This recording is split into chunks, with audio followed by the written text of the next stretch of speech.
করিমপুর নামে এক গ্রাম ছিল। সেখানে দীননাথ নামে এক চাষি বাস করত। তার দুই ছেলে ছিল, বড় ছেলে রামু আর ছোট ছেলে দামু। বড় ছেলে রামু ছিল চালাক চতুর। সে বিলাসবহুল জীবনযাপন করতে ভালোবাসত এবং দামু ছিল সহজ সরল মনের মানুষ। সে সবসময় তার বাবার কাজে সাহায্য করত। রামু, ও রামু,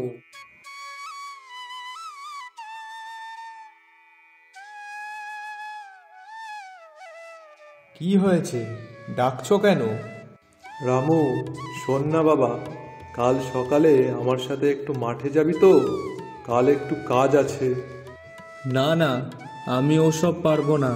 তুমি তো জানো আমার ওইসব করতে ভালো লাগে না। তাহলে তুমি কেন শুধু শুধু বলো বলো তো? অমন করছিস কেন রে?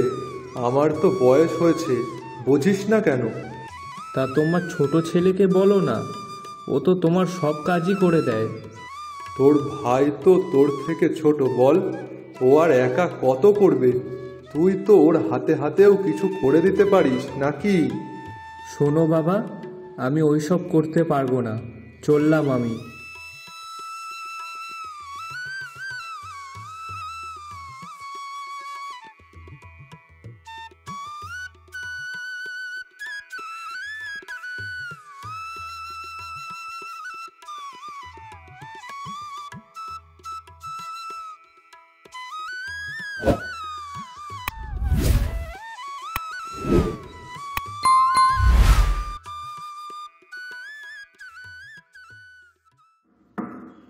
ধুর, এদের যারা একটুও শান্তিতে ঘুমাতে পারি না। কে রে ছাতা সাত সকালে ঠুকঠাক করছে?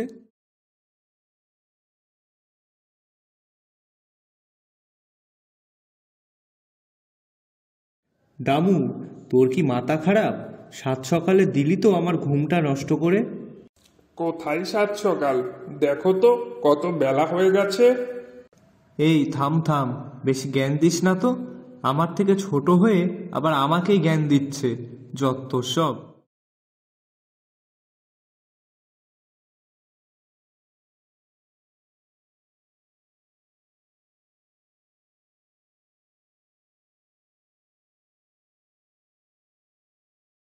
রামু, এইভাবে আর কয়দিন চলবে? খাচ্ছ দাচ্ছ, বন্ধুদের সঙ্গে হিল্লি দিয়ে ঘুরে বেড়াচ্ছ, বাড়ির কোনো কাজও করছো না। না ভাইয়ের হাতে হাতে সাহায্য করে দিচ্ছ, না আমার কাজে সাহায্য করছো। কি ব্যাপারটা কি, হ্যাঁ? ধুর, অসহ্যকর, ভালো লাগে না আর। ওর মানেটা কি, হ্যাঁ? কতদিন আর এইভাবে চলবে? শোনো, ভালো না লাগলেও তোমাকে কাজ করতেই হবে। ঠিক আছে, কাজ করতে পারি, কিন্তু একটা শর্তে। কাজ করবি, তাও আবার শর্ত কিসের? আছে আছে, শর্ত আছে। তা কি শর্ত শুনি? শোনো বাবা, আমি কোনো খাটনির কাজ করতে পারবো না। তুমি যদি আমার জন্য একটা সহজ কাজ খুঁজে দিতে পারো, তাহলে আমি করতে পারি। সহজ কাজ? কাজ আবার সহজ হয় নাকি? কাজ তো কাজই হয়, আর কাজ করতে গেলে তো কষ্ট হবেই। আরে না না, তুমি জানো না তাই। সহজ কাজ আছে। তা কি কাজ বল? ওই যে সুরেন, ওর তো দোকান আছে। তুমি আমার জন্য একটা ওর মতন মুদিখানার দোকান খুলে দাও, তাহলেই হবে। কিন্তু ও খুলতে গেলে তো অনেক টাকার প্রয়োজন। আমার কাছে তো এখন সেই টাকা নেই। নেই মানে? তোমার তো অনেক জমি আছে, তার থেকেই একটা বিক্রি করে দিতে তো পারো। আর বিক্রি করে সেই টাকা দিয়ে আমার জন্য দোকান করে দাও। আচ্ছা, ঠিক আছে, দেখছি। দামু, ও দামু, বাবা একটু আয় না এদিকে।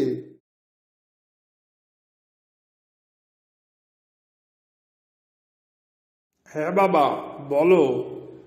কাল সকালে আমার সাথে একটু মাঠে যাবি তো? কাজ আছে।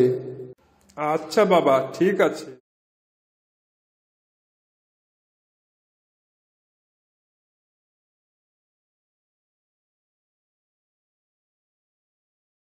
বলছি কি, আমি না আমার একটা জমি বিক্রি করব। কোনো খদ্দের থাকলে আমাকে জানিও তো। হ্যাঁ হ্যাঁ, আছে তো। ও, কে সে? আরে, আমাদের গায়ের জমিদার মশাই আছে না, উনি একটা জমি কিনবেন বলছিলেন। তা আমি একটু কথা বলে শুনে দেখব খন। আচ্ছা, বেশ। কিন্তু অলস রামুকে দোকান খুলে দেওয়ার পরেও সে ঠিক মতন দোকান সামলাতে পারল না। দোকানে লাভের বদলে উল্টে আরও লোকসান হয়ে চলেছে।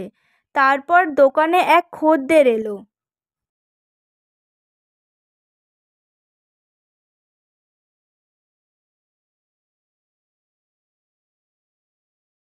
আরে রামু, আমাকে 1 কেজি ময়দা দাও তো। আমি আগের দিন এসেছিলাম তোমার দোকানে, কিন্তু দোকান খোলা দেখলাম। কতবার ডাকলাম, ভিতর থেকে তো কাউকে পেলাম না। তা তুমি গিয়েছিলেই বা কোথায়?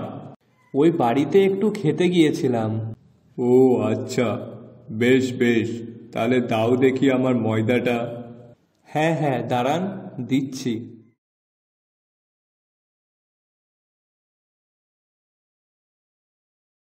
আরে আরে, চলে যাচ্ছেন যে? টাকাটা কে দেবে? আরে দেবো দেবো, এখন তো কাছে নেই। তবে এক কাজ কর, তুই খাতায় লিখে রাখ, আমি ঠিক দিয়ে দেব। তুমি এইভাবে তো অনেক জিনিস নিয়ে গেছো, এখনো টাকা দাওনি। এইভাবে চললে তো আমার অনেক জিনিসের ক্ষতি হয়ে যাচ্ছে। আচ্ছা ঠিক আছে বাবা, আমি পরের দিনই তোর টাকা সব শোধ করে দেব, কেমন?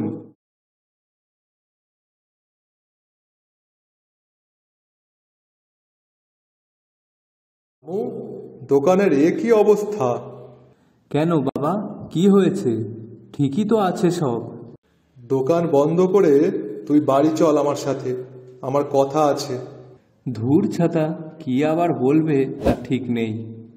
আচ্ছা ঠিক আছে, তুমি যাও, আমি আসছি। শোনো, তোমার যা দোকানের হাল দেখছি, তাতে তোমার দোকান আর চালাতে হবে না। দোকানে লাভের বদলে উল্টে তুমি আমার অনেক টাকা লোকসান করে দিয়েছো। তাই এই দোকান আজ থেকে তোমার ভাই সামলাবে। আচ্ছা আচ্ছা, বেশ, তাই হবে। আমারই ভালো হলো ছাতা, দোকানে ভালো বেচা কেনা হচ্ছিল না, তার থেকে ভালোই হলো। ঠিক আছে, আমি তাহলে চললাম বন্ধুদের সাথে আড্ডা দিতে। ধুর, ঘরে আর ভালো লাগছে না। কি রে দাদা, কোথায় যাচ্ছিস?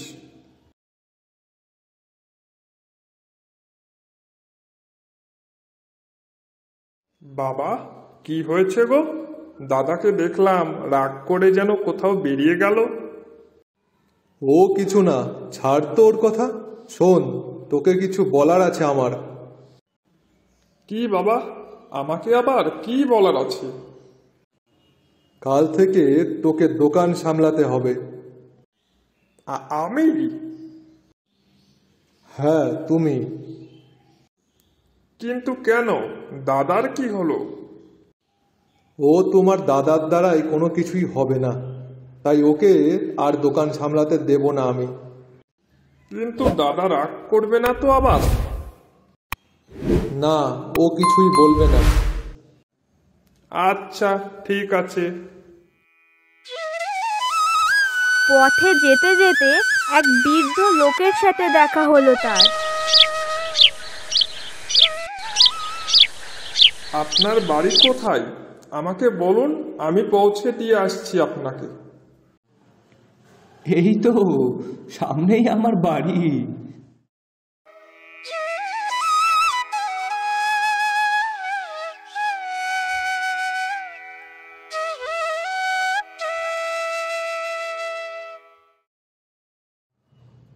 ধন্যবাদ বাছা, তুমি অনেক বড় হও, সুখী হও, তোমার সব ইচ্ছা পূরণ হোক।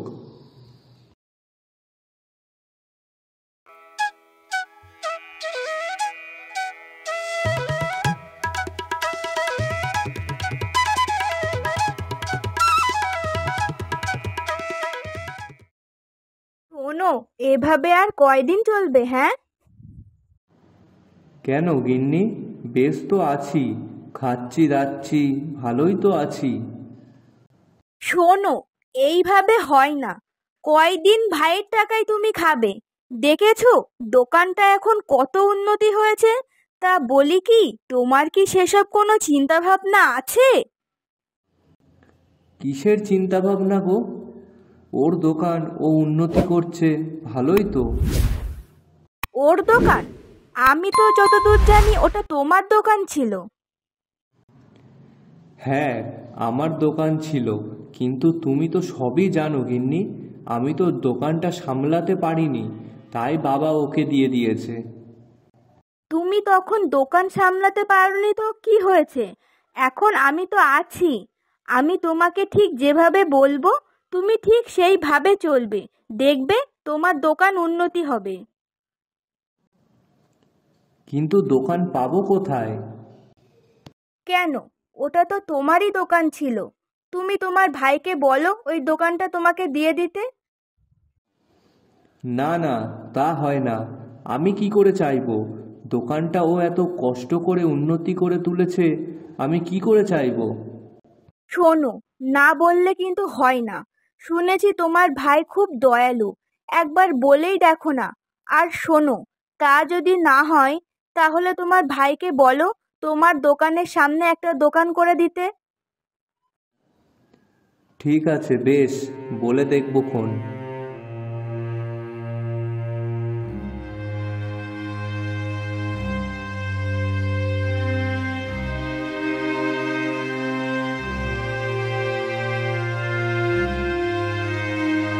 কিন্তু অলস রামু সেই আগের মতনই দোকানের হাল হয়ে গেল। তারা কোনো কিছুতেই দোকান সামলাতে পারতো না, উল্টে আরো লস হয়ে যেত। ও গিন্নি, আমার তো সেই আবার লস হয়ে যাচ্ছে, কি করব? তাহলে শোনো, আমি যা বলি, তুমি তোমার ভাইকে বলো যে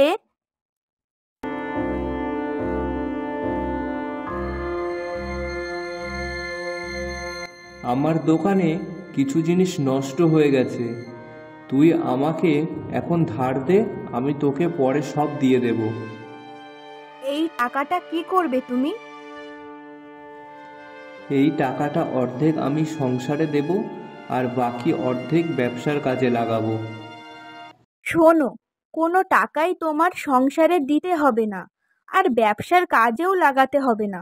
ওগুলো তুমি আমাকে দাও, আমি টাকাগুলো জমিয়ে রাখবো। এইভাবে কয়েক মাস চলতে থাকলো। তারপর একদিন হঠাৎ দোকানে অনেক ক্ষতি হয়ে গেল। তখন রামু গিন্নিকে বলছে, গিন্নি, আজ তুমি গুছিয়ে নাও, তোমাকে ঘুরতে নিয়ে যাব। ঘুরতে নিয়ে যাবে? আমাকে? কোথায় নিয়ে যাবে? আরে গুছিয়ে নাও না, তারপর দেখো কোথায় নিয়ে যায়।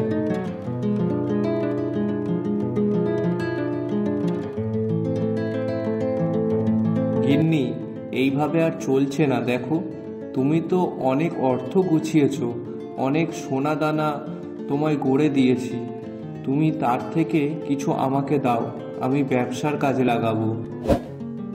না না, আমি ওর থেকে একটা টাকা পয়সাও তোমাকে দেব না, আর একটা গয়নাও তোমাকে দেব না। ওগুলো শুধু আমার।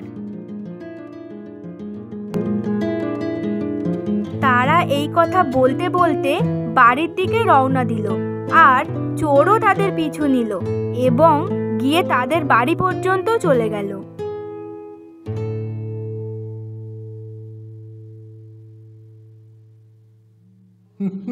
এই তো আজ এই রাতে এই বাড়িতে চুরি করবো। মাঝরাতে এরা ঘুমিয়ে যখন পড়বে না, তখন আমি চুরি করতে ঢুকবো।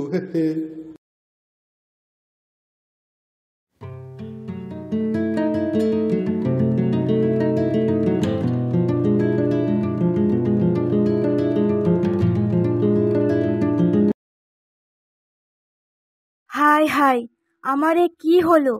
আমার সব যে শেষ হয়ে গেল। আমার গয়না টাকা পয়সা সব যে চুরি হয়ে গেল। টাকা পয়সা গয়না তোরা কোথায় পেলি এত সব কিছু? আমার ব্যবসার যেসব টাকা হতো সেই সব টাকা আমি আমার গিন্নিকে দিতাম এবং তারই কিছু গয়নাও গড়ে দিয়েছিলাম, কিন্তু আজ সব জলে ভেসে গেল। দাদা, তুই তাহলে আমাকে মিথ্যে বলেছিস যে তোর কাছে কোনো টাকা নেই? এত বড় মিথ্যে কথা বলতে পারলি আমাকে? আমাকে ক্ষমা করে দে ভাই, আমার ভুল হয়ে গেছে। সব তোরই বৌদির কথা শুনেই হয়েছে। ঠিক হয়েছে, এই জন্যই বলে অতি লোভের গলায় দড়ি।